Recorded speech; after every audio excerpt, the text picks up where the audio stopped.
Que Dios les bendiga, mis amados hermanos en Cristo. Este es el pastor Eduardo Gutiérrez y esto es Reflexiones del Pastor.com. Hoy tenemos un debate interesantísimo. De hecho, es el segundo debate que sostienen aquí en nuestro canal los apologistas Rose Angel y Guido Rojas. Rose por la parte evangélica y Guido Rojas por la parte católica. Estoy súper emocionado porque, bueno, el primer debate de ellos ya va casi para 2 millones de vistas, ¿eh?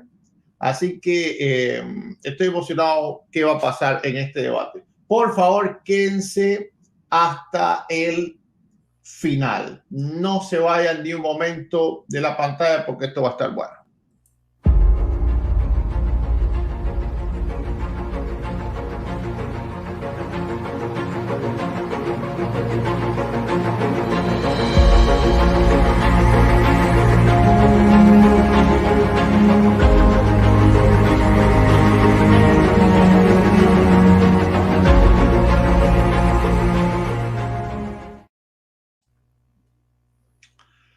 Bueno, el formato del debate va a ser el siguiente. Yo voy a quitar aquí los comentarios de pantalla para que no me salga aquí en la pantalla y no queden los comentarios en el video que no estén a favor de uno ni del otro. El formato va a ser el siguiente: 1 minuto de presentación, 20 minutos de exposición de argumentos, 15 minutos de refutación o de refuerzo, cada cual elige qué hacer con ese tiempo. 5 minutos de conclusiones y 1 minuto de despedida. En cada tiempo va a estar comenzando el apologista católico Guido Rojas. Bueno, sin más entonces voy a darle paso para que se presenten quien yo creo que son de los mejores apologistas que hay en cuanto a la defensa cada uno de su propia fe o de la fe de su iglesia. Bien, Guido, entonces tienes 1 minuto para presentarte. Bien, gracias. Bendiciones, pastor. Un saludo especialísimo para usted.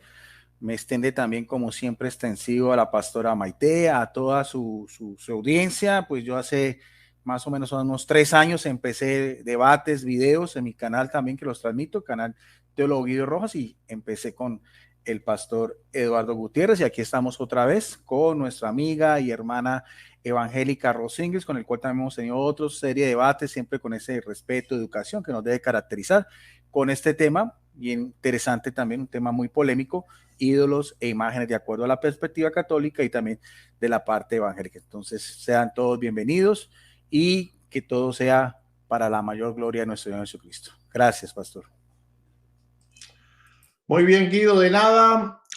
Bueno, ahora Rose, es tu tiempo para presentarte. Comienza desde ya. Bueno, saludos a todos, gracias a los que nos están acompañando, tanto católicos como evangélicos. Y bueno, vamos a estar tratando hoy desde la parte o perspectiva evangélica, cómo se ve el tema de las imágenes, como bien dijo Guido, un tema muy controversial entre católicos y evangélicos. Así que espero que disfruten este debate y que sea de edificación para todos. Y sin más que agregar, bendiciones. Perfecto, muchas gracias, hermana Angels. Entonces, este debate, las imágenes son permitidas o no son permitidas en la Biblia. Esperemos que este debate sea una referencia para el estudio futuro de este tema. Sin más dilaciones, vamos a entrar entonces ya en la exposición de argumentos, donde comenzará el teólogo católico Guido Rojas a exponer.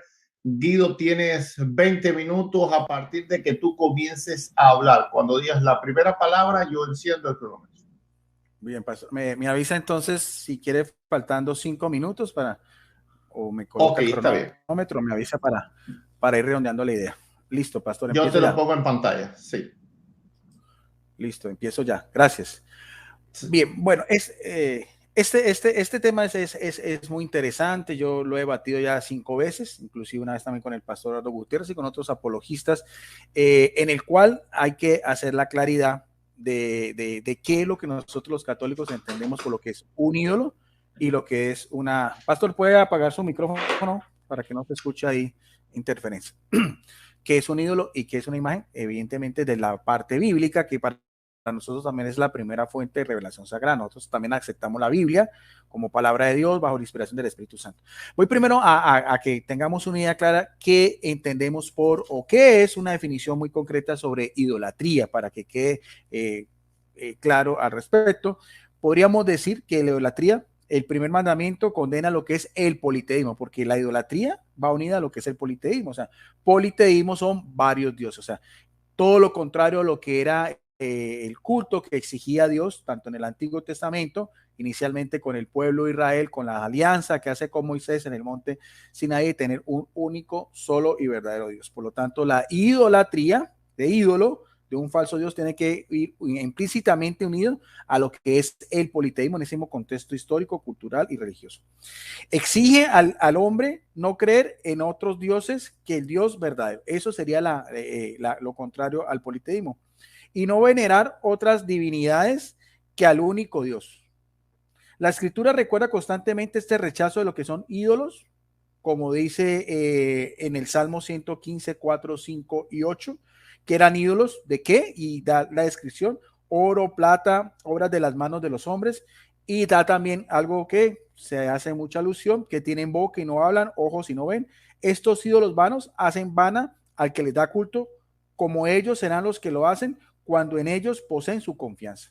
Y alguien dirá, bueno, eso que está aquí hablando, aquí el Guido Rojas, eso es tal cual lo que cualquier apologista, cualquier pastor, cualquier evangélico diría. Entonces dirá, esto es sacado de que de alguna fuente evangélica. No, estoy sacado directamente lo que es el Catecismo de la Iglesia Católica. Aquí está, Catecismo de la Iglesia Católica, en el numeral 2112. Aquí está mi Catecismo de la Iglesia Católica, ya un poco rajado pues por los años, pero para que se quede, entienda que de nuestra teología católica nosotros entendemos perfectamente lo que es un ídolo y lo que es una imagen sagrada. Eso no, o sea, a veces me resulta pues un poco curioso creer, nuestros hermanos evangélicos, que la Iglesia Católica, con 2000 años de tradición, con todos los grandes doctores que ha tenido, un Agustín de Hipona, un San Juan Crisóstomo, un Tomás de Aquino, con todas nuestras facultades de teología, no vamos nosotros a entender desde el punto de vista bíblico cuál es la diferencia entre una cosa y la otra cosa.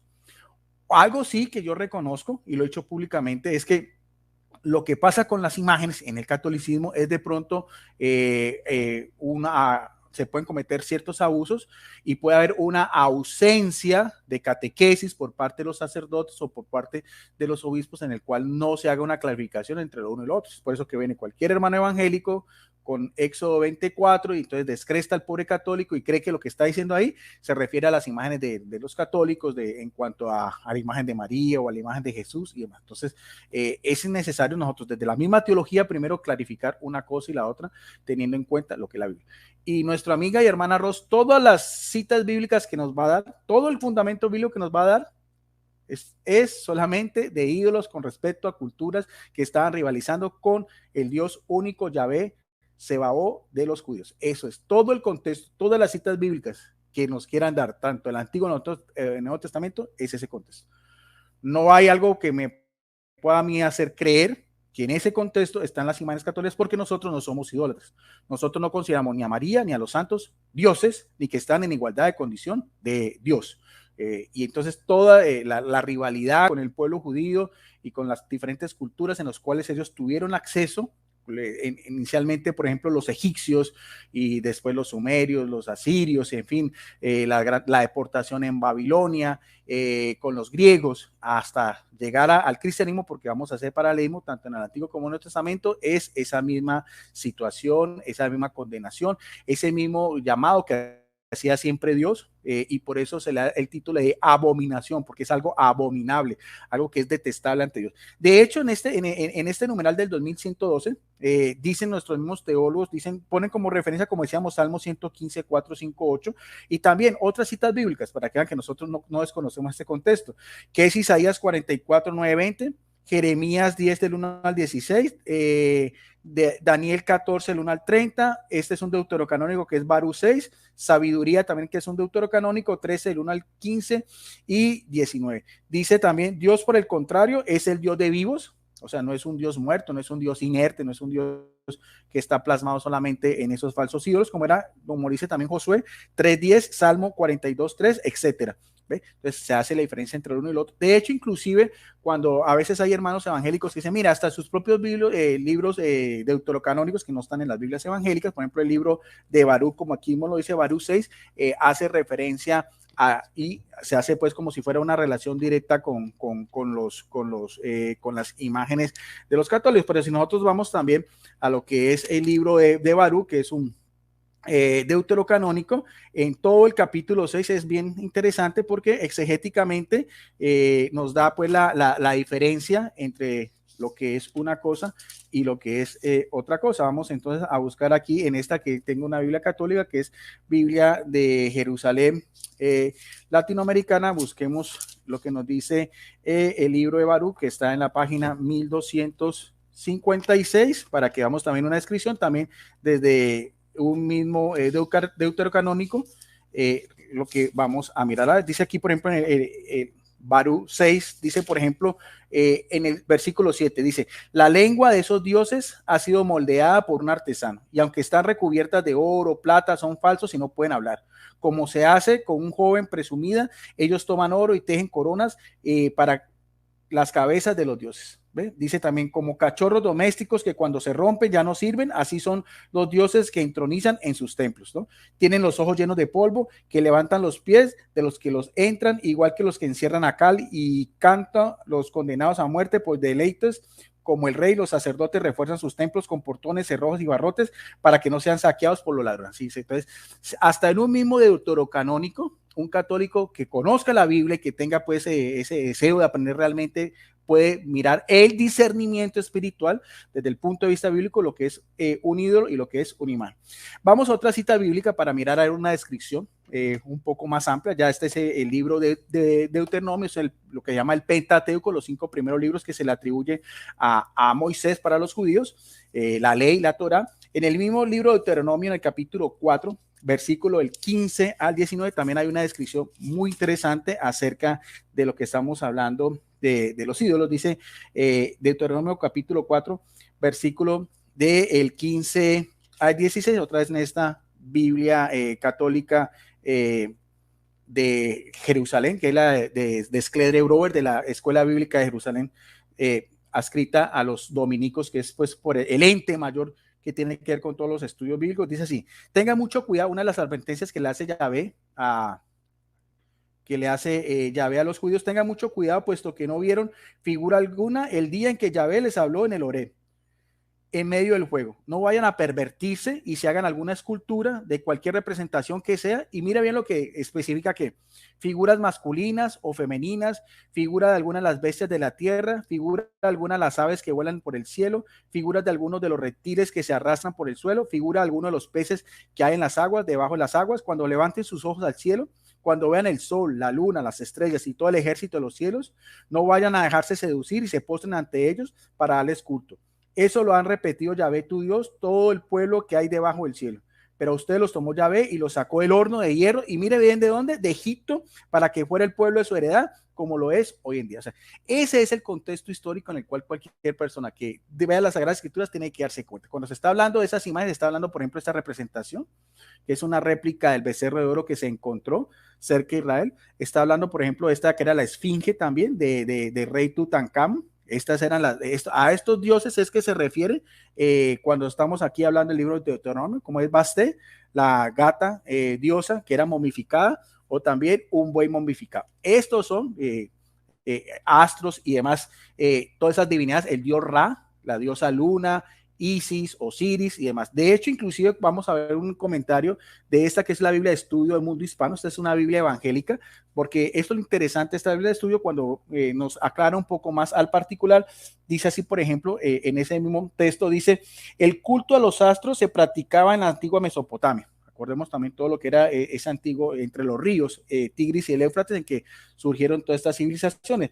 La forma de idolatría se difundió también entre los israelitas, sobre el particular en el siglo VIII antes de Cristo, cuando Israel estuvo sometido también a la dominación de los asirios, lo que estaba hablando, y de Babilonia. Y aquí nos lo dice en el libro de Deuteronomio: el horno de Egipto, o sea, de esas culturas, Egipto, Asiria y Babilonia. Y dice también, el texto bíblico una y otra vez señala la necesidad de descubrir la verdadera imagen de Dios y la vaciedad de los ídolos. Otra vez. Entonces, eso es un ídolo. Un ídolo es una falsa imagen, es una representación de falsos dioses imaginarios, mitología, politeísmo, que rivalizaban con Yahvé, que era el único Dios verdadero en el Antiguo Testamento. Y todas las citas bíblicas que nos den nuestros hermanos apologistas, evangélicos, van en ese mismo orden. O sea, no hay forma de que me demuestren a mí en el cual, por ejemplo, fuera de ese mismo contexto que estamos hablando, bien sea en cualquiera de las etapas del judaísmo antiguo, y también lo vamos a ver del cristianismo como tal.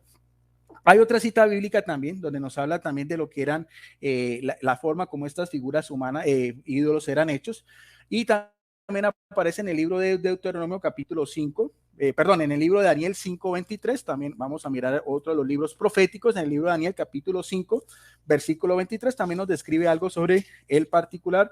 Dice así la palabra de Dios en esta Biblia católica.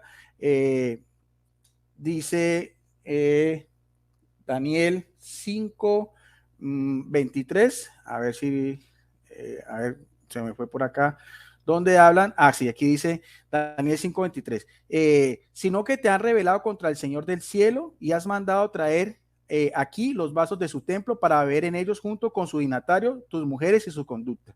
Han alabado ustedes, aquí mismo dice, a los dioses. ¿Y dioses de qué? Lo mismo que veíamos del Salmo 115, ídolos, dioses de plata, de oro, de bronce, de hierro. ¿De qué más eran los materiales? De madera, de piedra. Y vuelvo otra vez a escribir lo mismo, que ni ven, ni oyen, ni entienden, pero no han honrado a Dios, que tiene en sus manos su vida y todos sus caminos. Lo mismo, o sea, el mismo libro de Daniel, el mismo libro de los Salmos, el mismo libro de Deuteronomios, ídolos, representaciones de todas estas falsas deidades, de todos esos panteones. Con cada dios se le asignaba una finalidad. Eran los dioses de la agricultura, eran los dioses de la lluvia, era un dios de la guerra, era un dios de la fertilidad, era el dios del amor, y así sucesivamente. Ese es el contexto que nosotros podemos mirar si vamos a hacer un estudio profundo de la palabra de Dios. Si lo vamos a tomar de una forma superficial, con una mentalidad de pronto, con un perjuicio, porque ven que los católicos tenemos imágenes, de pronto porque le tenemos velas, de pronto porque le hacemos procesiones, algo, entonces se relaciona una cosa con la otra, pero hay que tener en cuenta que lo más interesante no es tanto en sí la imagen, sino lo que representa. De hecho, cuando los judíos salieron de Egipto y Moisés estaba en el monte Oreb, Aarón construyó un becerro de oro y decía, este es tu Dios Israel. Eso indignó a Dios. Pero si usted ve también, unos siglos después, en el mismo libro de los Reyes, esas mismas representaciones de toros estaban tanto en el templo adentro como afuera. O sea, ¿qué es lo que se condena? ¿La imagen en sí o la representación como tal? Entonces, ese contexto también hay que tenerlo en cuenta para analizar lo del particular. Ahora, hay que mirar también que cuando los judíos cayeron muchas veces después de la deportación de Babilonia, los judíos ya no volvieron ya no volvieron a caer en la idolatría, porque cada que caen en la idolatría, Dios los castigaba. De hecho, inclusive ya para la época de Jesucristo, que es el mismo contexto, por lo llamar el judío-cristianismo, hay un hecho muy interesante en el cual los judíos estaban dispuestos a ofrecer su vida, porque en la dominación romana, en este caso bajo el procurador Poncio Pilato, iba a ser algo que para ellos era completamente detestable, y lo vamos a hacer nada más y nada menos que este libro que llama Más que un rabino.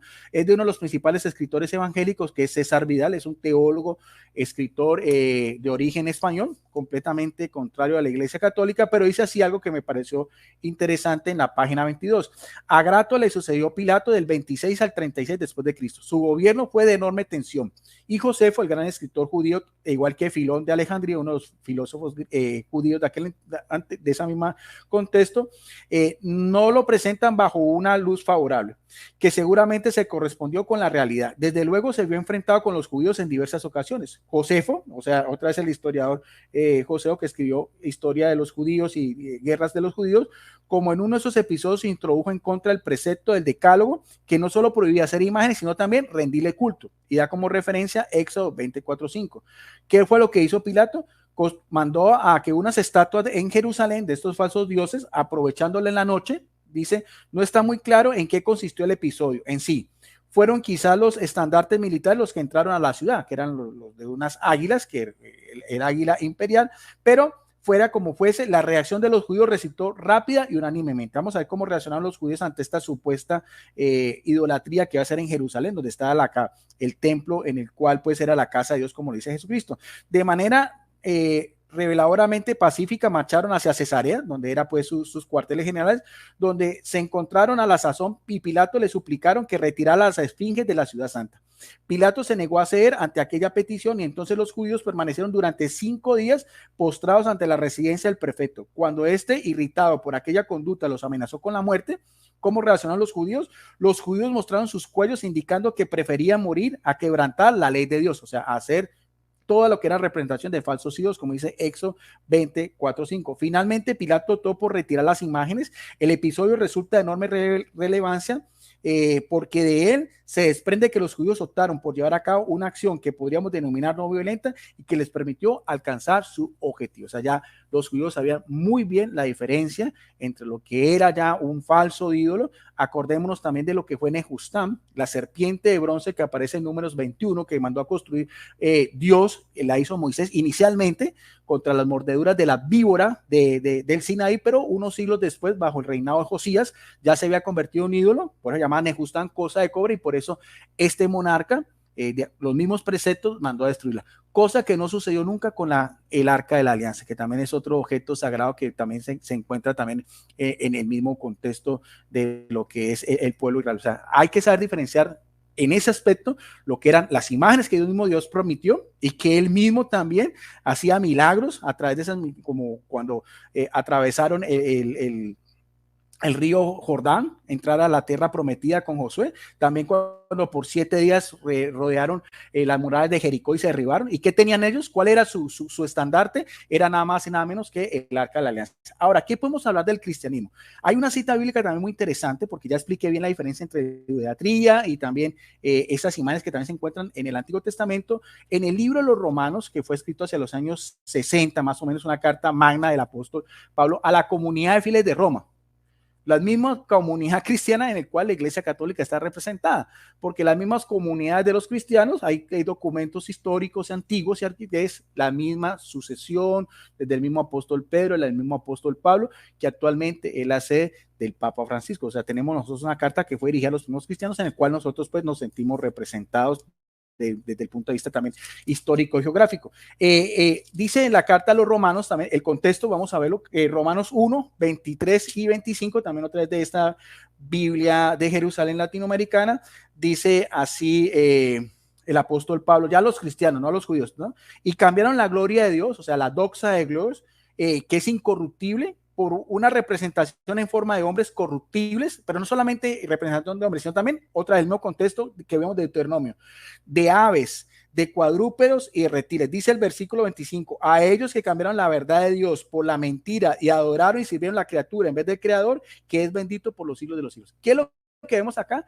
Los mismos romanos que venían también de lo que era el greco romano, o sea, las mismas culturas romanas, todos esos falsos dioses que tenían en el Olimpo, Zeus, Júpiter, Venus, Neptuno y demás, esas mismas, todas esas representaciones, Krypton y todos esos falsos dioses, era la misma que veíamos nosotros desde la época de los judíos, el mismo contexto histórico, la misma idolatría, las mismas falsas imágenes, las mismas representaciones como tal. De hecho, inclusive que hay también una de los documentos históricos también primitivos, que es también de gran relevancia, que es la carta Diogeneto, una de las primeras apologías hacia el año 117-138 de los cristianos, de los documentos históricos antiguos en tiempos de el emperador Adriano. Miren lo que dice la carta de Diogeneto, dice, miren no solo con los ojos, sino también con su inteligencia, de qué sustancia o de qué forma son lo que vosotros decís dioses y por tales tenéis. No es así que uno es una piedra, como cualquiera de las que pisamos por nuestros pies, otro es un pedazo de bronce, no de la mejor calidad que la que sirve para labrar los utensilios para nuestro uso, otro un leño que por añadidura está ya podrido, otro plata que necesita de un hombre que la custodie para que no la roben, y esas cosas dais al nombre de dioses, a esas cosas servís, a esas cosas adoráis, y esa mentira son las que son semejantes. O sea, también el mismo cristianos del siglo I reconocían la diferencia también entre lo que eran los falsos dioses en el contexto que vimos también del Antiguo Testamento. Gracias. Tiempo. Ok. Perfecto, perfecto. Bien, entonces, mi hermana Rose, tienes 20 minutos a partir de que digas la primera palabra. Pero no.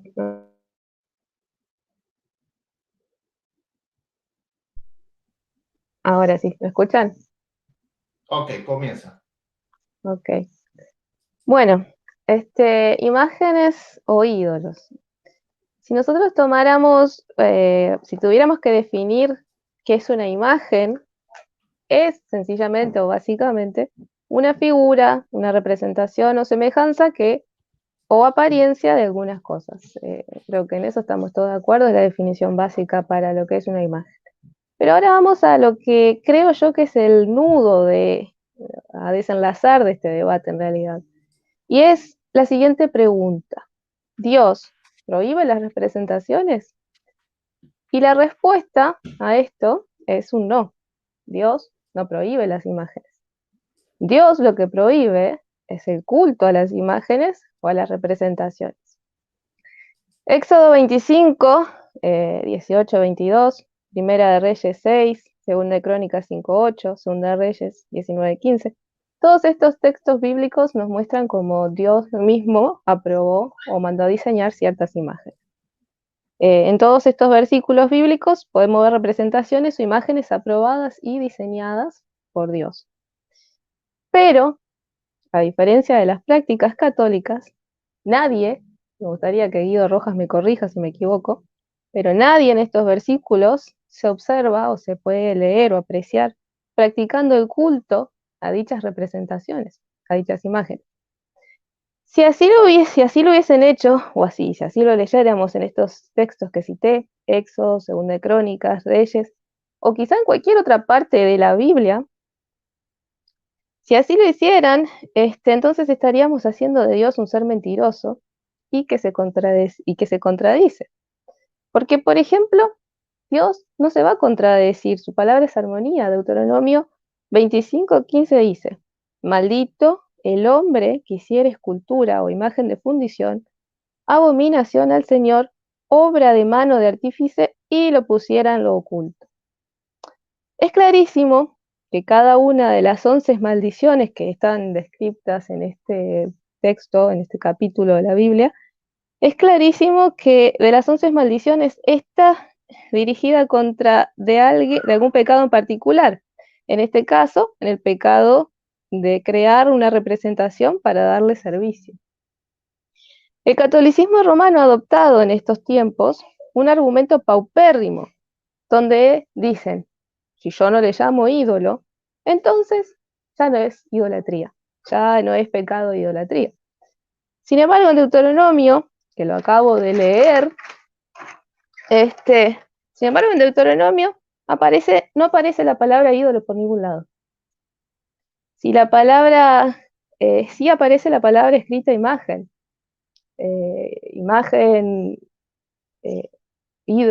Entonces, ¿qué es lo que condena a Dios? Vamos a hacernos esa pregunta. Dios condena, como venimos diciendo desde inicios, la creación de imágenes o figuras representativas donde lo representado en la escritura sea objeto para dar culto.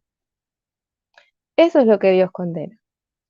Un ejemplo clarísimo de idolatría católica: el católico romano tiene cientos de esculturas donde representan, por ejemplo, a la Virgen María. Cito a la Virgen María porque es el tema, quizás, es la que más representan quizás. ¿Y cuál es el objeto? ¿Con qué objeto representan a la Virgen María? Con el que está escrito en el numeral del Catecismo número 971, que lo cito para que no digan que estoy mintiendo, para que vean que está en el libro del Catecismo, avalado obviamente por el Vaticano con su imprimatur, y no pueden decir que yo me lo inventé. Entonces, en el numeral 971 el Catecismo, que no me deja mentir, y pueden checar ustedes mismos, dice que crean esas imágenes con el objeto de rendir culto a María. Esta es la finalidad de sus representaciones. Hacen de las imágenes de María un objeto de culto.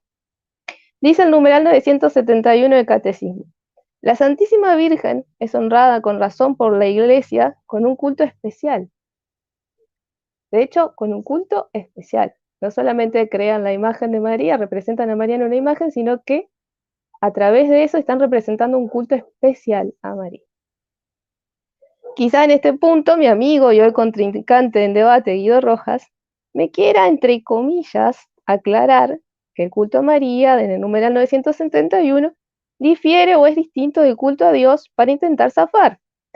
Pero lamento decir que según Concordancia Strong y el diccionario expositivo Vine, nos dice que idolatría es entendida también como un servicio, que en este caso sería el servicio a María, representado obviamente a través de las estatuas. Y Dios, reitero, condena la adoración y el servicio hacia las imágenes. Gálatas, capítulo 5, versículos 19 al 20, dice: y manifiestas son las obras de la carne, que son adulterio, fornicación, inmundicia, lascivia y idolatría.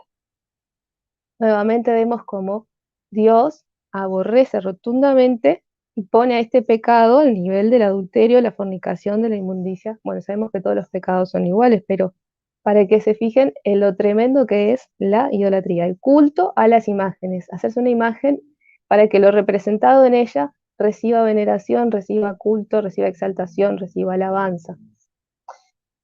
En particular lo que idolatría refiere, en Romanos también capítulo 1, versículo 22 y verso 25, se asocia la idolatría al pecado de la mente contra Dios y la inmoralidad, y se relacionan con la falta de reconocimiento de Dios y la gratitud hacia Él.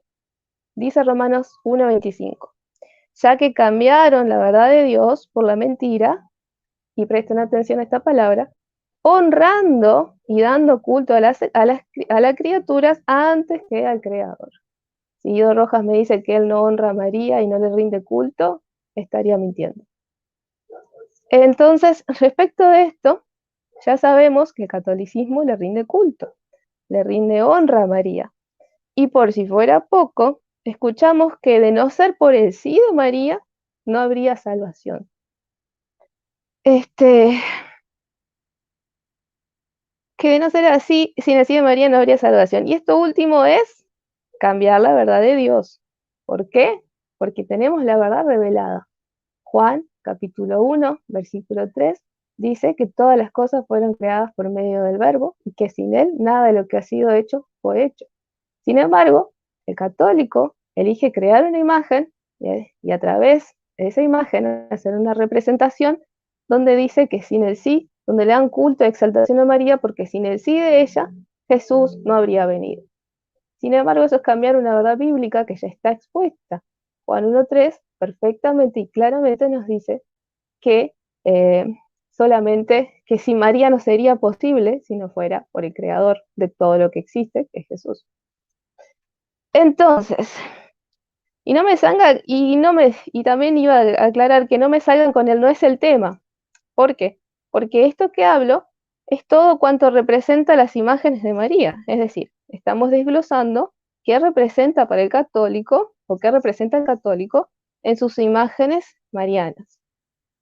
Está clarísimo, como dice Gálatas 4, capítulo 4, versículo 8 al 9, que un idólatra es esclavo de las depravadas ideas que representan la imagen y que representa su imagen o la representación de una o de más figuras. Está clarísimo que en Gálatas 4 podemos ver que justamente los católicos son esclavos de esta hiperdulia, esta exaltación, esta alabanza a María representada a través de las imágenes. En resumen, ¿cómo nace un ídolo entonces? Un ídolo es una representación mediante una imagen, escultura u otro medio de una persona o animal o cosa a fin de hacer de ello un objeto de culto o adoración. Una imagen se convierte en ídolo cuando se le admira con exaltación y se le da reverencia o culto. Y crear imágenes para que lo representado en ellas reciba honra, veneración, culto, homenaje o similar o similares, cosas que traicionan obviamente a Dios. Así como lo dice Salmo 78, 58, podemos ver el enojo de Dios frente a estas acciones de culto, frente a estas honras excesivas, alabanzas y adoraciones que tiene la Iglesia Católica hacia María y hacia otros santos también, porque María puse por ejemplo. Pero dice Salmo 78, 58, le enojaron con sus lugares altos y le provocaron a celo con sus imágenes de talla. Y yo quiero que presten atención en Salmos 78, 58, donde dice, le enojaron con sus lugares altos. Le enojaron con un altar. ¿Qué es un altar? Un altar se conoce a la piedra que sobre ella se ofrece sacrificios a la divinidad. Es de origen latín y significa elevación. Y no es un invento mío, y nadie puede mentir. Todos sabemos que en las basílicas, en las iglesias católicas, María, las imágenes de María están sobre un altar. Porque y eso obviamente hace enojar a Dios, porque colocan a María en un lugar alto. Eso provoca celos y la ira de Dios. Y como ya leímos antes también, estaríamos bajo la maldición al practicar y al poner a María sobre un altar como lo hacen los católicos. El altar o el lugar más elevado siempre debe ser, obviamente, únicamente para Dios. Ahora vayamos a la imaginación del hombre versus la imaginación de Dios. ¿Por qué digo esto? La Biblia no prohíbe las imágenes como objetos ornamentales o artísticos, sino que Dios prohíbe el culto a esas imágenes creadas, ya lo venimos diciendo reiteradamente. Los querubines, por ejemplo, a diferencia del catolicismo romano, no fueron ideadas por el hombre, sino que fue Dios mismo quien mandó a colocar esos querubines en el arca, tal cual lo enseña Éxodo 25. ¿Por qué digo esto? Porque es importante entender la diferencia cuando Dios manda a crear una imagen con algún propósito, a cuando la imaginación del hombre elige crear imágenes para hacer algo similar a lo que hizo el pueblo de Israel con el becerro de oro. Dios nunca les mandó a hacer eso. Igualmente a los católicos tampoco. Yo quisiera saber si Guido me puede decir dónde, cuándo, cómo Dios les dijo que hicieran esas imágenes de María y cuáles y por qué. Obviamente, seguramente apelará al Concilio de Nicea, año 787, y tratará de mentir que eso fue revelación de Dios. No sé.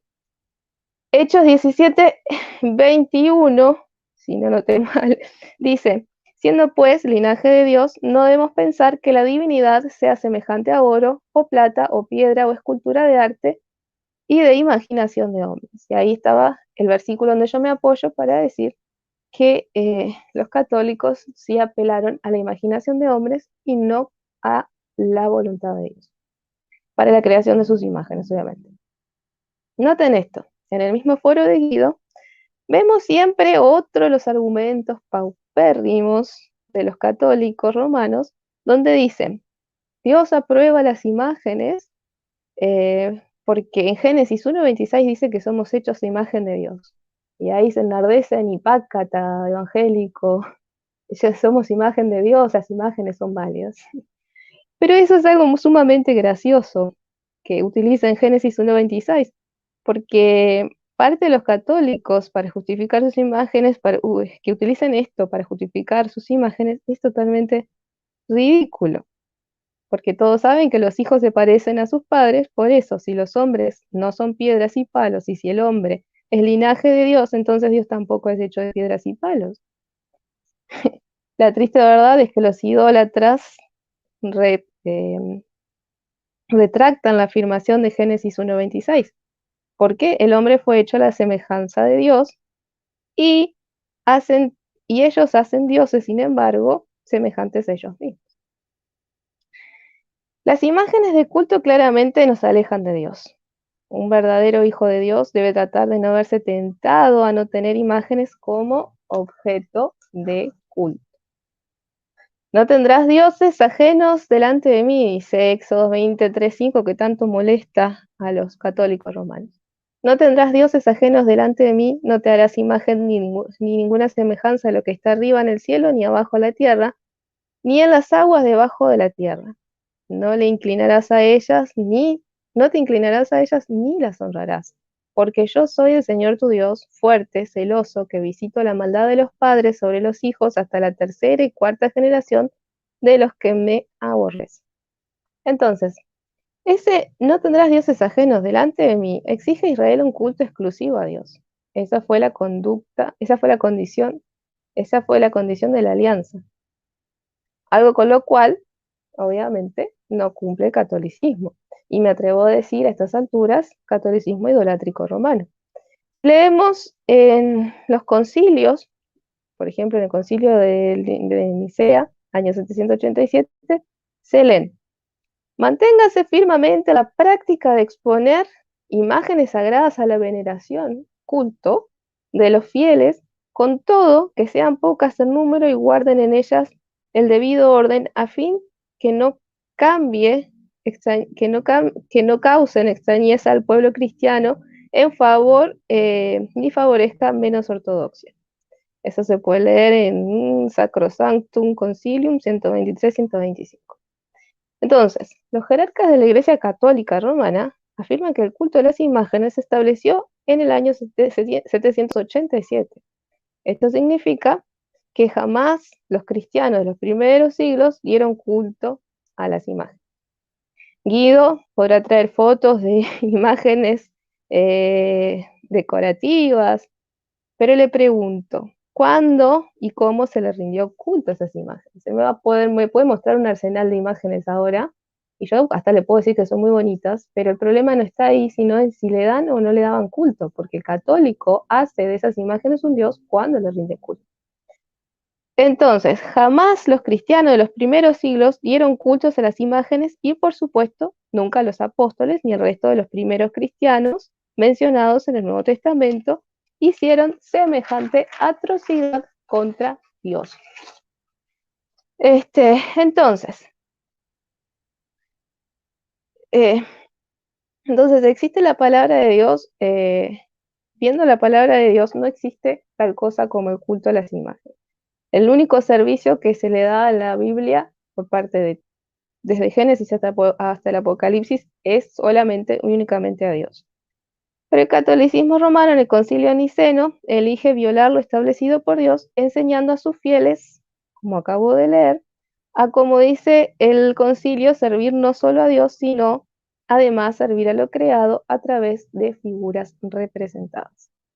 E insisto, de seguro Guido a utilizar las catacumbas, por ejemplo, las catacumbas de Roma, donde se refugiaban los cristianos cuando eran perseguidos por los emperadores romanos, donde se encontraban grabados en las paredes algunos símbolos de peces y también algunos personajes bíblicos, pero seguro Guido ocultará o hará omisión de que los símbolos solo servían para que los cristianos se reconocieran entre ellos mismos, y los grabados de personajes bíblicos solamente fueron tan solo ilustraciones, pero nunca se postraron ante ellas para venerarlas o dar culto, nunca las pusieron en un altar como hace el catolicismo romano. Entonces hay imágenes que Dios mandó a hacer al pueblo de Israel y también imágenes que podemos hacer nosotros, pero esas imágenes mencionadas en la Biblia nunca eran de culto, sino solo imágenes decorativas para dar una enseñanza al pueblo de Israel. Cuando el pueblo de Israel daba culto a alguna imagen que Dios mandó a hacer, como por ejemplo la serpiente de bronce que Dios mandó a hacer a Moisés, entonces esa imagen se convertía en ídolos y los israelitas se convertían en idólatras, con lo cual la maldición y el castigo de Dios caía sobre el pueblo de Israel. Eso es exactamente lo que hace el catolicismo romano. Cuando el catolicismo romano comienza a venerar a María a través de las representaciones de ellas por medio de imágenes, cual sea la imagen, o los santos católicos que están en la Iglesia Católica, esas imágenes pasan a ser ídolos. ¿Uno puede tener imágenes? Sí. ¿Dios prohíbe las imágenes? No, Dios no prohíbe las imágenes. De hecho, ya vimos que Dios mismo mandó a diseñar imágenes. El problema de este debate, y creo que de todos los debates sobre el tema de las imágenes y los ídolos, está en si se le rinde o no se le rinde culto, si se le pone o no se le pone en un altar, si se le alaba o no se le alaba a esa imagen a través, si se alaba o no se alaba a lo representado en la imagen. Ahí está donde se radica el problema de la idolatría. Como acabo de leer también, la serpiente de bronce fue rota y mandada a destruir por Dios justamente porque los israelitas hicieron exactamente lo que hace el catolicismo romano, le rinde culto. Así que por acá termino, que ya no me queda nada de tiempo. Ok, perfecto. Bueno, a los dos los felicito. Las exposiciones fueron tremendísimamente fuertes. Así que se pone mejor este debate teológico. Sin más, entonces vamos a dar paso al teólogo católico Guido Rojas para que tenga son 15 minutos de refutación o refuerzo, como él le guste utilizarlo. Un momentico, déjenme resetear el tiempo. Así, Guido, yo voy a estar colocando de vez en cuando el tiempo en pantalla para que tú te vayas guiando. Bueno, cuando tú digas la primera palabra, yo enciendo el cronómetro. Bien, gracias. Y faltando 5, también me lo proyecta, y faltando 1, 2. Listo, pastor, empiezo. Bueno, entonces escuchamos muy atentamente a nuestra amiga y hermana Rose Ingles sobre lo que nos habló, y qué interesante, porque ella misma dice de que las imágenes en la Biblia son permitidas, y hace la diferencia entre, y habló mucho de la idolatría, trató de mezclar esa idolatría con el culto a María y demás, pero de todas maneras eso no hay forma de probarlo, porque nosotros no consideramos que María sea una diosa, ni que María nos redime, y el católico que crea eso está cayendo en una mariolatría, o sea, no es parte ni el culto ni de la misma teología que la Iglesia Católica tiene con respecto a María. O sea, en sí, ella misma reconoció que el problema no es hacer una imagen, el problema es saber lo que representa, y algo que hizo mucho énfasis que vi es en el culto. Ella decía que, y algo bien interesante que resaltó mucho, de que en el Antiguo Testamento Dios, el mismo que mandó a destruir la serpiente de bronce, por medio de Josías, el mismo que mandó a destruir también el becerro de oro, cuando su hermano Aarón lo construyó, que de hecho después fue el primer sacerdote, en ese mismo contexto también habían unas imágenes sagradas, y ella decía, dijo que eran solamente parte decorativa o figurativa, eran solamente de ornamento, lo que sería inicialmente pues la tienda del encuentro, el santuario, y después lo que fue el templo de Jerusalén, que no hacían parte de lo que era el culto, porque especificó mucho, eso no, para los católicos sí, hacen parte del culto, las imágenes que nosotros tenemos en las iglesias, y también las representaciones que hacemos de María, de los santos, las procesiones y demás, pero que ella dice que eso en el Antiguo Testamento, en la Biblia sí estaba, pero no es parte del culto, era simplemente de orden ornamentativo nada más.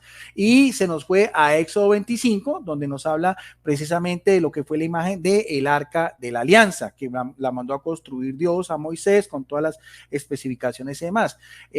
Pero trató de relacionar los querubines del templo, eso no aparece ahí. Ahí sí, nuestra hermana y amiga Rose Ingles se le fueron las luces, porque las representaciones de los querubines fueron hechas mucho tiempo después por iniciativa del rey Salomón, y eso aparece en el libro de los Reyes, y aparece en el libro de Samuel. Esas sí las hizo por iniciativa propia, y Dios no lo condenó para nada. Antes, todo lo contrario, en la dedicación del templo bajó la Shekinah, la gloria de Dios, y tomó posesión del mismo templo con imágenes repletas por dentro y por fuera. Aquí esas mismas representaciones de los querubines eran también representaciones que eran parte también de las deidades antiguas, que también eran muy comunes en la Mesopotamia y demás, por si nuestra amiga Rose Ingrid no lo sabía, pero bueno, por aquí tenía unas imágenes que se lo hago representar. Miren, estas nuevas imágenes eran también, no solamente están en el templo de Jerusalén, sino también que se han encontrado en templos asirios, babilónicos, de los persas, de los griegos y los romanos. Y esto lo aprobó Dios, y eso fue por iniciativa de Salomón. O sea, la esfinge de los querubines eran de origen idolátrico, pero con una finalidad completamente diferente. Y aquí se lo dejo. Aquí también están lo que son las puertas de los palacios de Babilonia y demás. Entonces, ahí está para que vea también ese mismo contexto histórico-cultural que a veces nuestros hermanos evangélicos no conocen, o pues tratan de dejar a un lado. Ahora, fue muy específica nuestra hermana Ross, donde decía que no, que imágenes no tenían nada que ver con el culto, y que no se podía apoyar en la Biblia. Vamos a mirar a ver, vamos a responderle a nuestra amiga Rose Ingles, a quien aprecio mucho, con la palabra de Dios en la carta a los Hebreos, en el capítulo 9, versículo del 1 al 10, lo que nos dice el autor, que algunos dicen que es el apóstol Pablo, bueno, el que sea, pero que es parte de la palabra de Dios y que precisamente el libro de los Hebreos tiene esa particularidad, ¿no? O sea, ser ese, de lo que era ese judeocristianismo, o sea, las raíces que tienen los cristianos de los mismos judíos. Dice así, también la primera alianza, porque ya estamos hablando de la segunda alianza, pero tiene pues ese trasfondo histórico, dice, tenía sus ritos litúrgicos. El término liturgia, liturgos, viene de lo que es obra en favor del pueblo. Y también tenía ¿qué? También tenía un santuario terreno, o sea, había un santuario, había una liturgia. Vamos a ver si esas imágenes eran parte de ese mismo santuario, de esa misma liturgia. No solamente, como decía ella, porque hizo mucho énfasis en que era solamente algo decorativo, solamente dijo eso, que el arca de la alianza era algo decorativo, no tenía nada que ver ni con la liturgia, ni con el santuario, ni con cosas que tenían que ver de orden más religioso, lo que tenía que ver los judíos, los preceptos, dice, porque se instaló una primera parte de la tienda donde se hallaba el candelabro y la mesa con los panes presentados que se llamaba el santo, ¿no?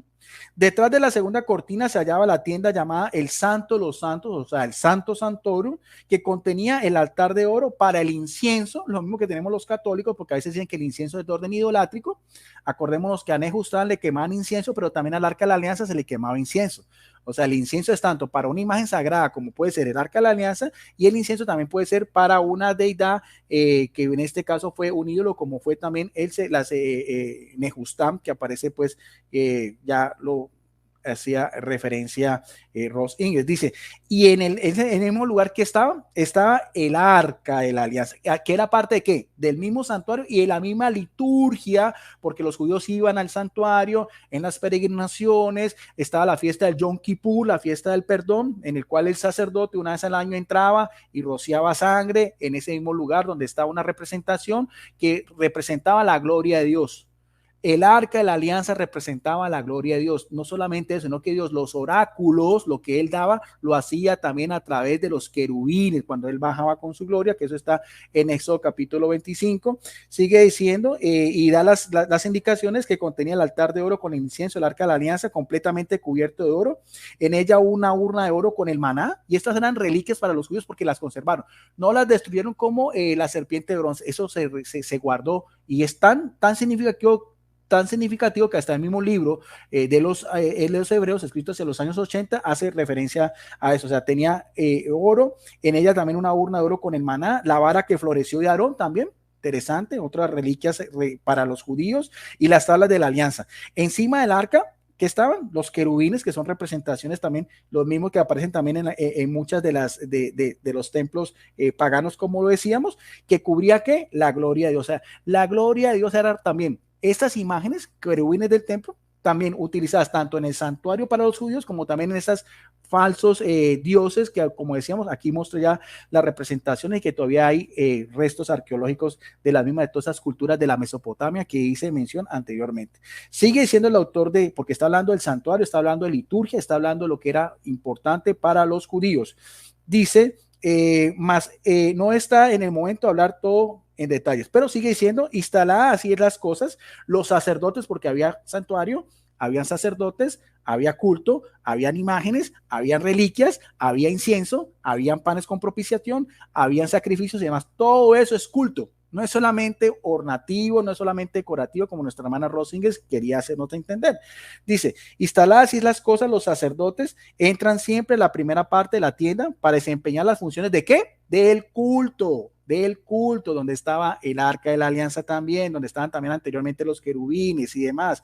Pero en la segunda parte entra una sola vez al año y solo el sumo sacerdote, el de más rango, en el lugar más santísimo donde estaba el arca de la alianza, y no sin sangre que ofrecer por sí mismo y por los pecados del pueblo. De esta manera daba a entender el Espíritu Santo que aún no estaba abierto el camino del santuario mientras subsistiera la primera tienda. O sea, hay bases bíblicas de que había santuario, de que había culto, de que habían sacerdotes, de que habían sumos sacerdotes, de que había la menorá, el candelabro, de que se quemaba incienso, de que habían sacrificios, de que en esa urna, que era simplemente un cajón de acacia recubierta de oro, en su interior habían objetos importantes que tenían que ver con lo que era toda la piedad de los judíos, porque no estaba en cualquier santuario, por eso se llamaba la casa de Dios, ¿no? No era cualquier tienda, que usted vaya a visitar, no era un museo, no, era un lugar donde realmente Dios bajaba y donde daba sus oráculos. Además, el que es tan abominable que Dios dice, los mismos, todas esas falsas deidades y todas esas cosas, el mismo Dios hablaba de en medio de los querubines, que son representaciones artísticas, es lo que llama la Shekinah, los oráculos de Dios, y que aparece en la mención que hacía nuestra amiga y hermana Ross Ingles en el capítulo 25 del libro del Éxodo, donde dice desde el versículo 20, estas estarán con las alas extendidas por encima, cubiertas, cubriendo en ellas el propiciatorio, uno frente del otro, con las caras vueltas hacia el propiciatorio. Pondrá el propiciatorio encima del arca, o sea, mire bien cómo el arca también tenía un altar porque estaba encima del propiciatorio. Ella decía que no tenía nada que ver todas esas cosas. Aquí damos a entender de que hasta el mismo propiciatorio tenía un altar, o sea, un lugar elevado en el cual estaba el arca, y el arca es una imagen. Lo que había en el arca encima son querubines, representaciones de lo mismo que Dios a veces condenaba. En Éxodo 20 dice, no te harás imagen alguna de lo que está en el cielo. Y lo que está en el cielo no son falsas deidades, que también ellos representaban también como estos mismos querubines, porque ese mismo término querubín viene de esas mismas culturas, pero aquí con otro contexto completamente diferente. Y mira lo que nos sigue diciendo Dios. Encima del arca pondrá dentro del arca el testimonio que yo daré. Y mira lo que dice en el versículo 22. Allí me encontraré contigo. ¿Ve? Desde encima del propiciatorio, mire bien, un lugar alto, propiciatorio, de en medio los dos querubines, o sea, dos imágenes, no estas falsas deidades, no estas falsas deidades como estamos viendo acá, no estas falsas deidades no, sino más o menos lo que se cree era esto, ¿no? Esta es una representación artística del Arca de la Alianza, o sea, hay una diferencia entre esto y esto, aunque tengan el mismo contexto. Dice, allí me encontraré contigo desde encima del propiciatorio, de en medio de los dos querubines colocados sobre el altar del testimonio. Te comunicaré todo lo que haya de ordenado para los israelitas. O sea que hacemos referencia también a esto porque pues nuestra amiga y hermana Rosing hablaba entonces de que solamente eran representaciones artísticas y demás. De ese mismo legado histórico, ese mismo legado cultural, de ese mismo legado religioso, es que los primeros cristianos tuvieron en sí imágenes, y como ella misma lo está haciendo, es parte del arte sacro, del arte cristiano, y después esas imágenes, claro, representan también cosas que para nosotros es sagradas, en este caso a Jesús, que eso lo va a hacer para el final, o a María. Por ejemplo, este icono de María, ¿qué representa este icono de María? Esto representa a la diosa reina del cielo, como ellos quieren dar a entender, esa falsa deidad. No, este icono representa a la madre de nuestro Señor Jesucristo, una mujer de carne y hueso, la que es bienaventurada, la que es bendita entre todas las mujeres, la que tiene, la que cumple tanto en el Antiguo como el Nuevo Testamento, la mujer que tiene más de 5 profecías bíblicas, Génesis 3:15, Isaías 7:14, Gálatas 4:4, ¿ve? Por eso para nosotros los cristianos, tanto para los católicos, también como para los ortodoxos y también para nuestros hermanos luteranos y anglicanos, hay representaciones artísticas, porque esto me lleva a mí de una manera espiritual a lo que es la madre de mi Señor, pero lo más importante es el hijo de ella, que es María. O sea, ella misma, Ross Ingles, decía, esto no es nada de malo tener.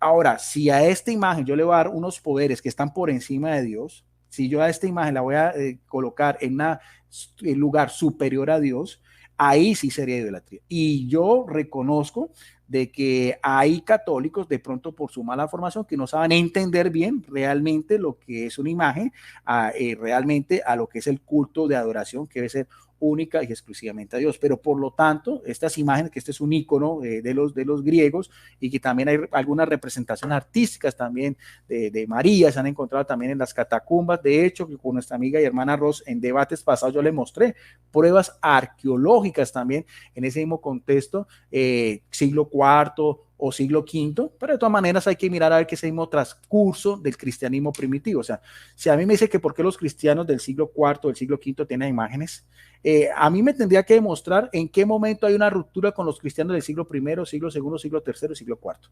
Si hay así, entonces Jesucristo será un gran mentiroso, porque él mismo dijo que el poder de la muerte no podrá vencer a su iglesia. Yo rastreo esa iglesia a través de los tiempos, al igual que la historia de los mártires, al igual que los primeros mártires que dieron su vida y que sabían la diferencia entre lo que era un ídolo y lo que era una imagen. porque los primeros cristianos murieron en el Coliseo romano precisamente por no darle culto a los emperadores que se hacían llamar también como los hijos de los dioses.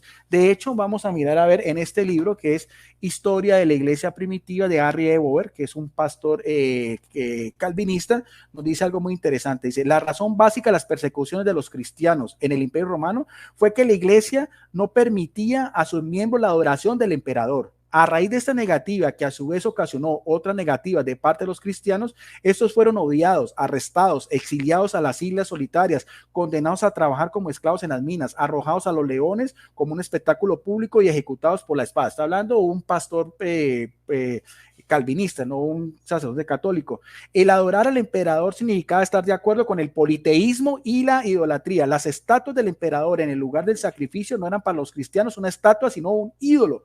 Representaban un emperador muerto o vivo y lo declaraban el Dios que bendecía al imperio con prosperidad en tiempo de paz y con victoria en tiempo de guerra, con la justicia de la ley, el progreso de las artes y con fertilidad en los campos y el ganado. Su bondad podía mantener el imperio. Además, al adorar al emperador, los romanos no adoraban a los hombres llamados Octavio o Claudio o Adrián. El emperador como Dios era en realidad la personificación del imperio romano. O sea, los primeros cristianos, los que murieron en las grandes persecuciones, los que murieron en el Coliseo Máximo, como el mismo Ignacio de Antioquía, y en Roma, por eso hacía esa distinción también de la carta a los romanos que hablaba el apóstol Pablo, en el cual hablaba de estos mismos ídolos, imágenes de hombres y todas esas cosas, de todas esas falsas divinidades. Los mismos cristianos en Roma, en el circo máximo, también daban su vida porque no aceptaban colocar en una urna de incienso en la arena con una falsa adoración a todos estos dioses. O sea, ese contexto. Tiempo. Gracias. Ok. Bueno, vamos a resetear el tiempo. Entonces ahora la hermana Rose, tienes 15 minutos a partir de que tú comiences a hablar, cuando quieras. Bueno, es curioso, Guido, que siempre los católicos romanos dicen, no, pero estamos representando una imagen, una escultura de Jesucristo. Eso me recuerda tanto a la situación donde el pueblo de Israel fue idólatra, porque ellos construyeron un becerro de oro, y a pesar de que era un becerro, dijeron, he aquí tu Dios que te sacó de la tierra de Egipto. Y sin embargo, le dieron atributos de Dios a esa imagen. Y creo que el catolicismo romano hace básicamente lo mismo. Lo único que creo, confía en que si le dice que, como hizo el pueblo de Israel, estos me sacaron este es el Dios que me sacó de la tierra de Egipto, aunque tenga similar, aunque le pongan el nombre de Jehová como en ese momento, como hacen ustedes, aunque le pongan el nombre de Jesús, de todos modos, fíjate que era un ídolo igual. Entonces es curioso eso. Después otra cosa que me da mucha curiosidad es que citaste Hebreos 9, lo anoté por acá, citaste Hebreos 9, versículos del 1 al 10, para intentar decir que sí, que las imágenes sí se utilizaban en culto, pero no me entendiste bien lo que yo dije en mi exposición. Una cosa es servir a Dios y otra cosa es servir a María. El numeral 971, el libro Catecismo, no sirve a Dios. Es un culto especial a María. Y, por ejemplo, capítulo 1 de Hebreos 9 dice, ahora bien, aún el primer pacto, ordenanzas de culto y el santuario terrenal. Ordenanzas que se adoptaron para el servicio divino eran esas. No eran ordenanzas de Dios que se adaptaran para el servicio de María u otra cosa. En eso creo que, por ejemplo, y nos dirás, no, pero nosotros no adoramos a María, o no la exaltamos, o no la veneramos. Creo que eso es lo único que te queda por decir, pero por las dudas, tengo información sobre catolicismo, donde habla un poco de catecismo y habla un poco del concilio niceno, ¿no?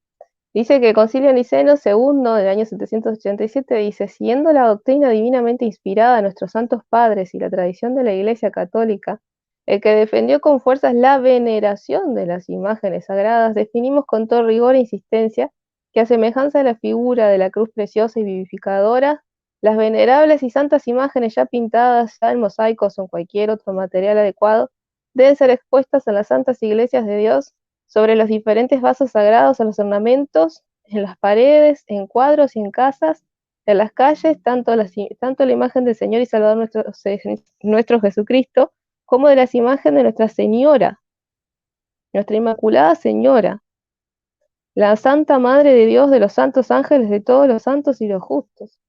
¿Cómo es posible que puedas poner el mismo, cómo es posible que el catolicismo romano ponga el mismo nivel de Dios a María, a los santos y a los ángeles?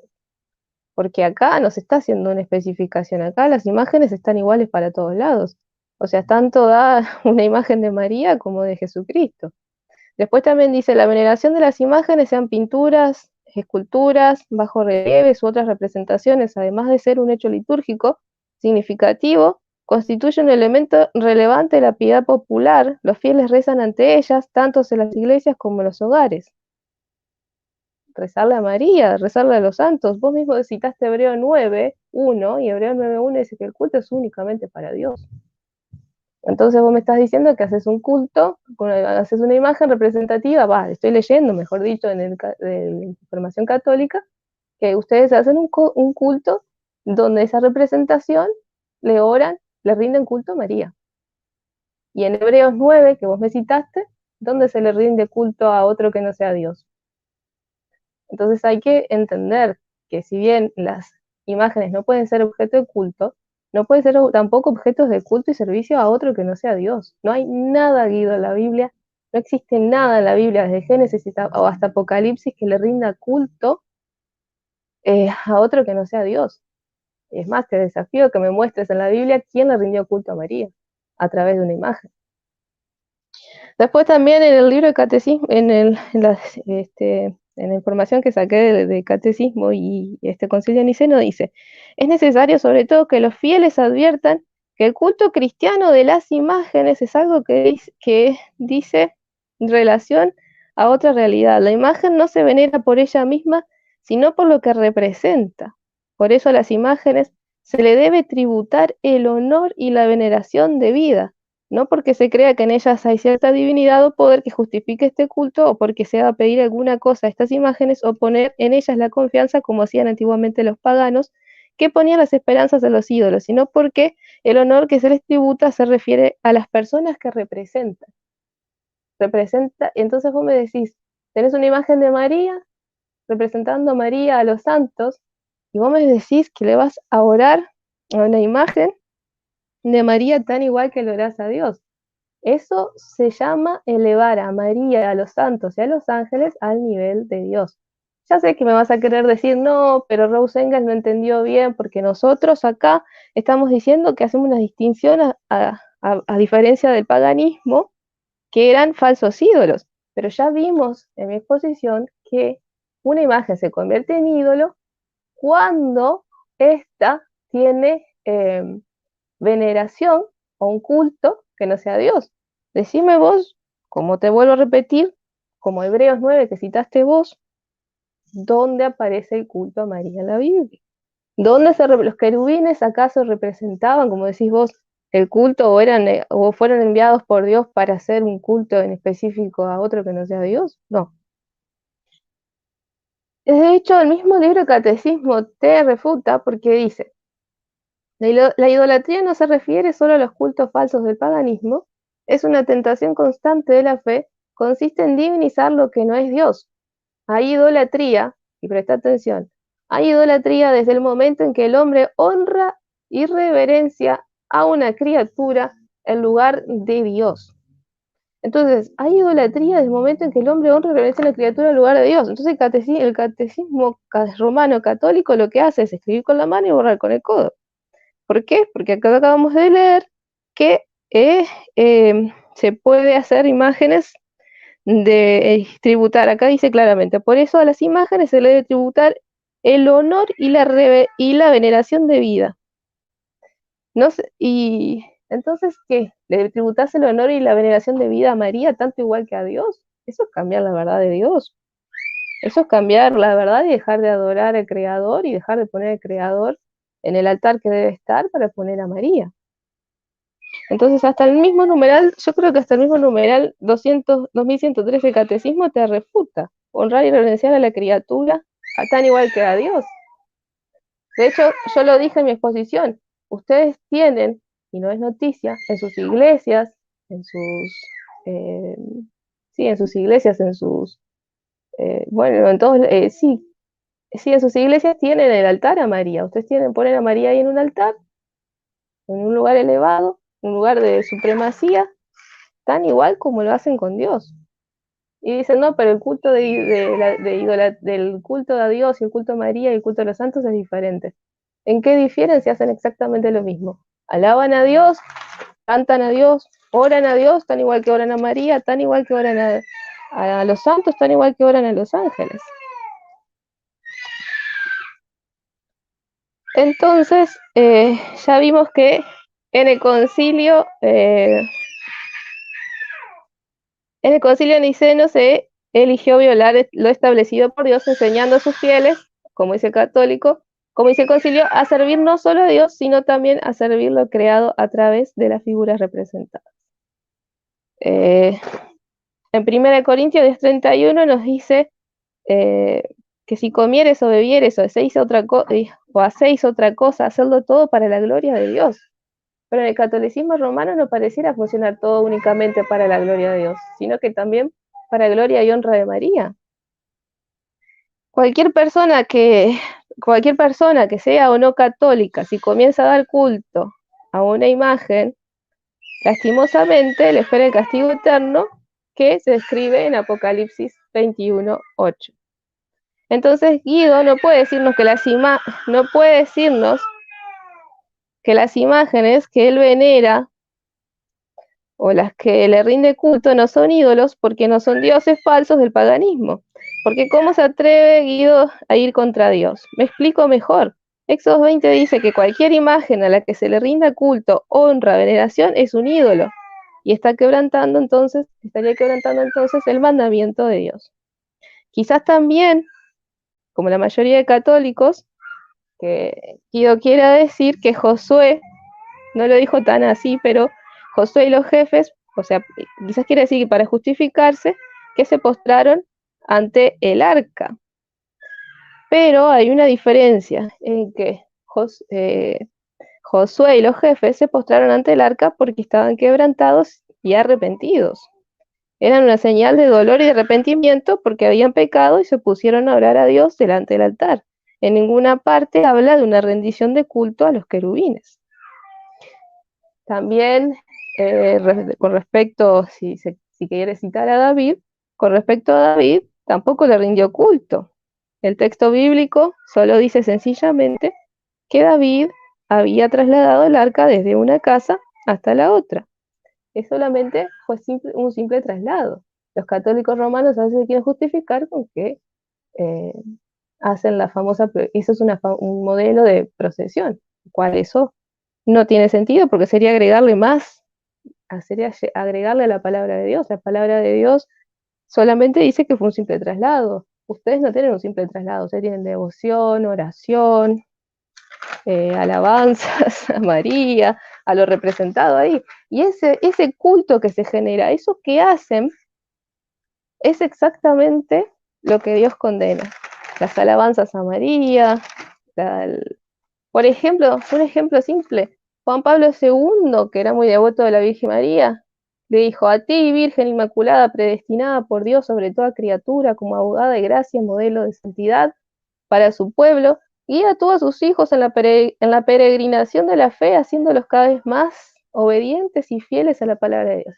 Es decir, tu Papa, tu Padre, el 13 de mayo de 1981, coincidiendo con la festividad de la Virgen de Fátima, en ese momento intentaron asesinarlo, eso está en la historia, y él atribuyó el milagro que la Virgen de Fátima lo salvó. Entonces, ¿qué más claro?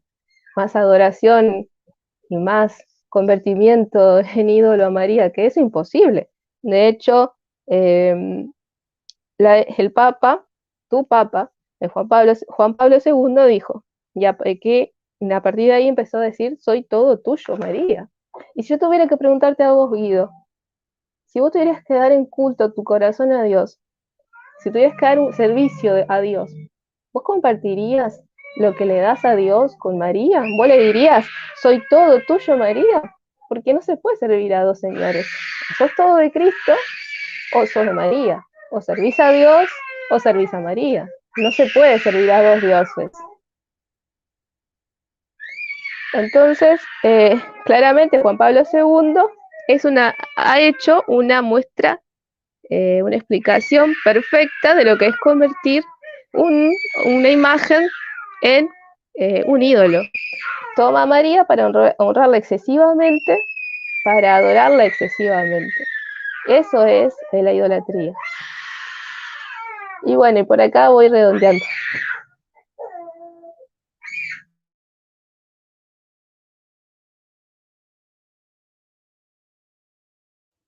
¿Ya finalizaste? ¿Te queda más de un minuto? ¿Quieres finalizar o ya está bien ahí? No, ahí está bien. Ok, perfecto. Perfecto. ¿Y tienes que atender al niño un minuto? Te lo damos. Sí, Rose, claro, si tienes, porque está muy No, alterado. está con mi mamá. Está con mi mamá, lo que pasa es que... Ok. Está con mi mamá. Okay. Por ahí dijeron que el bebé Rose Ingrid sabía más que yo, ¿no? Ahí dijeron un comentario.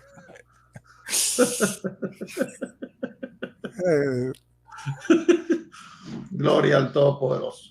Bueno, entonces pasamos a los últimos tiempos. Yo creo que este debate está, pero candente. Está candente. Estoy muy feliz, muy contento con todo lo que he escuchado de ambas partes. Tengo que decir, de ambas partes han estado excelentemente bien. Entonces ahora les queda a ambos su último tiempo de 5 minutos, que es un tiempo ya de conclusiones, o bueno, lo pueden usar para lo que ustedes gusten. Entonces, a ver, Guido.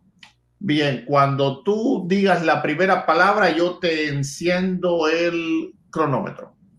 No olvide, pastor, que en esta última parte voy a presentar el documento que tengo ahí anexado a... Usted ya lo tiene. Que le dije Ok, entonces avísame digo, cuando tú quieras cuando tú quieras que te lo ponga. Bien, listo. Empiezo y yo le digo cuándo me lo coloca. Ok, comienza desde ahora. Bien, voy a terminar en el mismo contexto histórico de los cristianos, como los primeros cristianos, sobre todo en Roma, que era de los católicos, ellos mismos como desde el mismo inicio del cristianismo hacían la diferencia entre lo que era un ídolo y era una imagen. Otra vez de la misma carta a los romanos, fechada hacia los años 60, esta vez lo voy a hacer otra vez de la Biblia de Estudio Mundo Hispano, dice otra vez el apóstol Pablo a los cristianos de esa época, dice, y cambiaron la gloria de Dios incorruptible por imagen a la semejanza de hombre corruptible, de aves y de cuadrúpedos y reptiles. Y hay una explicación a pie de página, dice, la arqueología, porque vamos a hablar del plano arqueológico, la arqueología ha mostrado evidencia de que muchas de las imágenes religiosas adoradas tenían representaciones en figuras humanas de los emperadores y también de animales, porque venía en el mismo contexto también de los griegos. Dice, esto es lo que Pablo tiene en mente al describir el cambio que los griegos hicieron de la gloria de Dios incorruptible. O sea que los primeros cristianos, el mismo que Pablo les advertía sobre esta idolatría. Ahora sí, pastor, me puede presentar la diapositiva que tengo ahí. Bueno, resulta que el 6 de enero del año 2002, es bien interesante, porque hay que estudiar, la historia es el mejor testigo de la verdad. Veamos a ver si los primeros cristianos sabían la diferencia entre lo uno y lo otro. Dice así este artículo: hayan anillo de unas 1700 años con la imagen de Jesús como el buen pastor. A final de este diciembre, las autoridades de la antigüedad de Israel anunció el hallazgo de una serie de objetos milenarios, entre los que destaca un anillo paleocristiano, o sea, el arte cristiano primitivo, que tiene una gema donde está grabada una imagen de Jesucristo. Según los investigadores, data entre el siglo I y el siglo III después de Cristo, casi el mismo periodo que estamos hablando de la carta a los romanos. Dice, el anillo paleocristiano fue hallado en las profundidades del mar Mediterráneo cerca de Cesarea, un antiguo importante puerto de Tierra Santa que pertenece a Israel y donde en la antigüedad solían naufragar muchos barcos. El anillo está hecho de oro grueso, octagonal, y que tiene engastado una piedra preciosa de color verde que lleva tallada la figura de ¿quién? Del buen pastor, Jesús Cristo Boni Pastori, uno de los primeros símbolos de las comunidades cristianas primitivas del este que representan a Jesús bajo la figura de un joven pastor que lleva un carnero o una oveja sobre los hombros.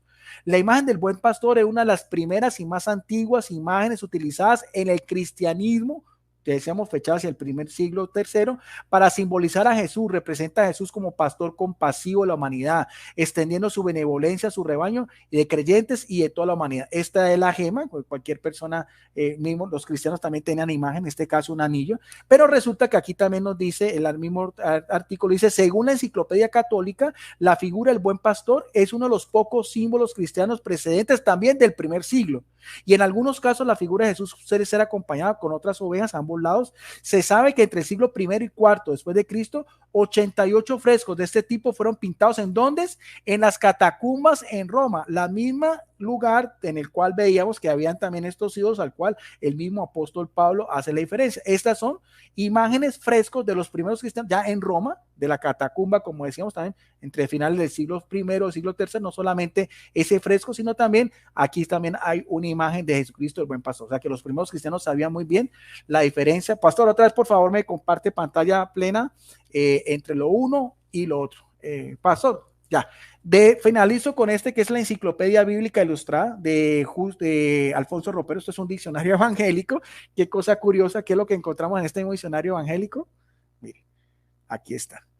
Los mismos historiadores evangélicos, aquí está, dicen que esta imagen, en la misma donde se sitúa la carta a los romanos, dice figura del buen pastor del siglo IV en el Museo de Pío Cristiano en la Ciudad del Vaticano. O sea que con eso también finalizo, haciendo pues una distinción de orden histórico y también arqueológico, como los primeros cristianos también en Roma también morían por dar solamente adoración a Dios, en contraposición a los ídolos, que en este caso también eran las imágenes de los emperadores y todo el culto y demás, y también estos hallazgos arqueológicos que como vemos acá, la imagen del buen pastor y ese anillo que se encontró que fue recientemente, en el cuanto de los cristianos también tenían esa representación, no solamente en imágenes, en frescos, sino también en utensilios diarios. Bueno, ese es el legado histórico de la Iglesia Católica de hace 21 siglos, mucho antes pues de las iglesias neoevangélicas, de las iglesias neopentecostales, que tienen pues todo esa aberración por todo lo que son imágenes y creen que todo es idolatrito, pero bueno, por eso mostré este legado que quede también como testimonio de lo que son los primeros cristianos y la diferencia entre lo uno y lo otro. Gracias, bendiciones, con eso termino.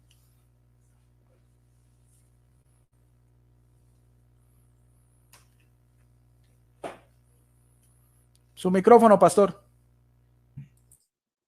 Estaba hablando, pero es que estaba hablando en lengua. Necesitan pedir el don del discernimiento. Ok. Bueno, entonces le quedan 5 minutos a nuestra hermana Rose. Hermana Rose, Angels, cuando usted hable la primera palabra, yo enciendo el cronómetro. Bueno, muy bien. Bueno, como expuse en los primeros 20 minutos y traté de un poco de reforzar en los 15, Guido Rojas me presentó imágenes, nos mostró unas imágenes ahí, de hecho, nos acaba de mostrar la imagen de Dionisio, porque esa imagen no representa a Jesús, sino a Dionisio, está representada con una cabra, tal cual lo mostraste. Así que por ahí un error cometiste, Guido. La otra cosa es que tal como lo dije, él iba a mostrar imágenes, como hacen todos los católicos, que esto es una imagen, no tiene nada de malo, así como vos tenés portarretratos en tu casa, así como tenés la imagen del celular. Pero Guido Rojas no supo refutar el hecho de que cuando esa imagen, como pasó con la serpiente de bronce, se transforma en objeto de culto, cuando se le da alabanza, cuando se le ofrece exaltación, como ya leímos, como Guido Rojas no supo refutar puntualmente eso. Él dijo que los querubines sí entraban en el culto, pero yo también estuve leyendo que el servicio que se le debe hacer es a Dios siempre. El culto, cuando debemos rendir culto, es solamente a Dios. Entonces Guido Rojas, al igual que todos los católicos, lo único que hizo fue mostrar imágenes y tratar de seducirnos, haciéndonos pensar que tener una imagen no es malo, cosa que yo no estuve de acuerdo, no estoy en contra. Dios, como dije en un principio, no prohíbe las imágenes. El hecho es cuando esas imágenes se hacen objetos de culto y se venera y se honra a otro que no sea a Dios.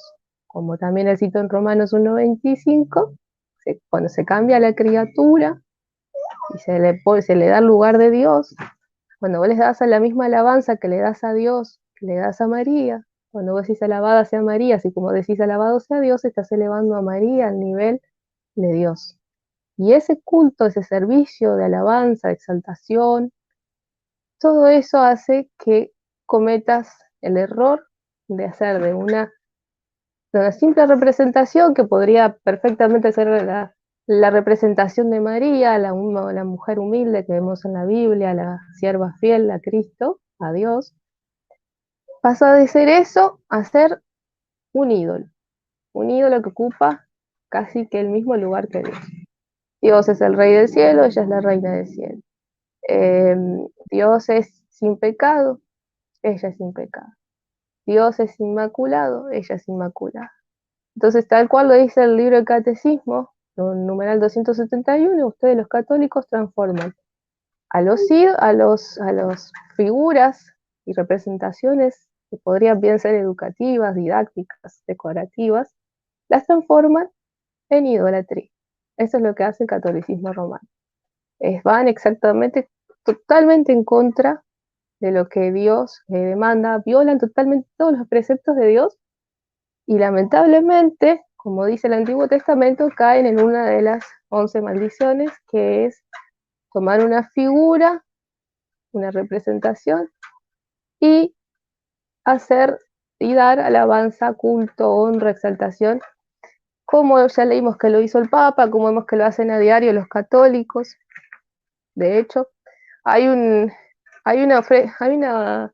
oración muy que Guido la debe conocer, es un ofrecimiento a la Virgen que dice: oh Señora mía, oh Madre mía, yo me ofrezco enteramente a ti y en prueba de mi filial afecto te consagro en este día mis ojos, mis oídos, mi lengua, mi corazón, en una palabra todo mi ser, ya que soy todo tuyo, oh Madre de bondad, guárdame y defiéndeme como a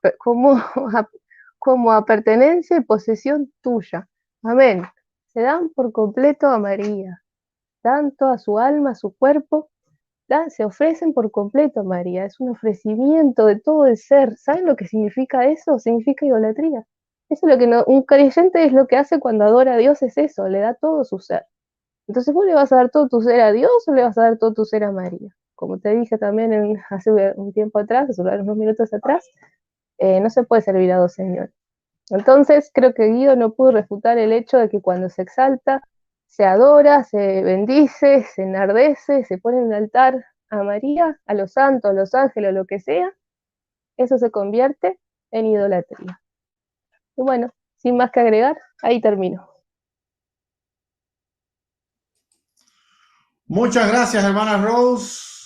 Entonces ya queda concluido el debate oficialmente. Ahora solamente queda un minuto de despedida, en lo cual no se puede tocar el tema del debate de ninguna forma, sino solamente pues dar gracias a quien quieran dar gracias y saludar o despedirse de quien quiera hacerlo. Entonces, Guido, cuando hables la primera palabra, te enciendo el tiempo. Un minuto. Bien, gracias. Gracias, pastor, por haber cedido a su canal. Como siempre, como le dije al principio, me extiendo un saludo afectuoso a la pastora Maide, que la aprecio mucho, a toda su familia, a su nieto, que Dios lo bendiga, a todas las personas que estuvieron conectadas, 333 personas, a todos ellos un abrazo fraterno en Cristo Jesús, al igual que a mi amiga y hermana Rose Ingles, a la cual la aprecio mucho. Hemos tenido muchos debates siempre en este mismo ambiente. Empezamos y terminamos como amigos, cada quien expone. Más adelante de pronto podremos dar otro compartir. Los debates pasados también están, los invito a que los vean también, están en mi canal en YouTube, Teólogo Guido Rojas, y también pueden visitar mi plataforma en Facebook que se llama Debate Bíblico y Teológico Licenciado Guido Rojas. No siendo más, quedamos en la paz y en el amor de nuestro gran Dios y Salvador Jesucristo. A Él sea todo el honor, la honra y la oración por los siglos de los siglos. Amén. Bendiciones. Muchas gracias, Guido. Al parecer también Guido lleva su tiempo ahí porque fue el salto. Bueno, entonces ahora la hermana Rose, tienes un minuto a partir de que digas la primera palabra. Bueno, muchas gracias a todos. Gracias al pastor Gutiérrez por prestar de su canal, de su tiempo. También a Guido Rojas, que me hizo esta invitación allá como por noviembre del año pasado. Y bueno, gracias a Grace Gamarra, que siempre está ahí acompañándome, Alejandro Carrazana, a todos mis hermanos evangélicos y a todos estos amigos católicos también que he podido compartir. También siento decirles, o sea, mejor dicho, les digo que Guido Rojas para mí es un excelente expositor, una excelente persona, a quien aprecio mucho también lo considero un amigo. Hace años que estamos en que nos conocemos en los foros, y bueno, le agradezco esta oportunidad de hacer un nuevo debate con él. Y bueno, sin más que agregar, hermanos, me despido desde Montevideo, Uruguay. Disculpas por el llanto del bebé, le estaba haciendo mañas a la abuela. Y bueno, bendiciones a todos, hermanos. Perfecto, gloria al Todopoderoso. Ahora me toca despedirme a mí. Bueno, primeramente le doy gracias a Dios por esta oportunidad de escuchar este debate. Yo creo que el teólogo Guido Rojas, con toda seguridad, primero es uno de los católicos que más yo respeto su fe y su comportamiento absolutamente cristiano. Y también respeto su conocimiento amplio en todas las cuestiones referentes a la fe y a la Biblia y a la historia también del cristianismo. También a Rose la considero una de las más importantes exponentes de la apologética cristiana evangélica, así que para mí es un honor haber visto y haber moderado este debate, y les exhorto a ambos que sigan haciendo muchísimos más, porque son absolutamente compatibles para hacer debate. Nada se va de la norma con ustedes, gloria a Dios. Gracias, Dios mío, por esto. Gracias a todos mis hermanos en Cristo, ¿verdad?, que han estado aquí. También gracias a todos los católicos que también han estado en esta transmisión. Y bueno, gracias a todo el que vea este video. Recuerden que son ustedes y solamente ustedes los que hacen que este video se vea. Así que por favor, denle una manito hacia arriba y compartan este video, porque este video sin duda me enriqueció a mí y va a enriquecer a todo el que vea este debate. Entonces, sin más, alabanzas sean a Dios, bendiciones, Maranata, y nos vemos en el próximo video aquí en tu canal cristiano, Reflexiones del Pastor. Suscríbete.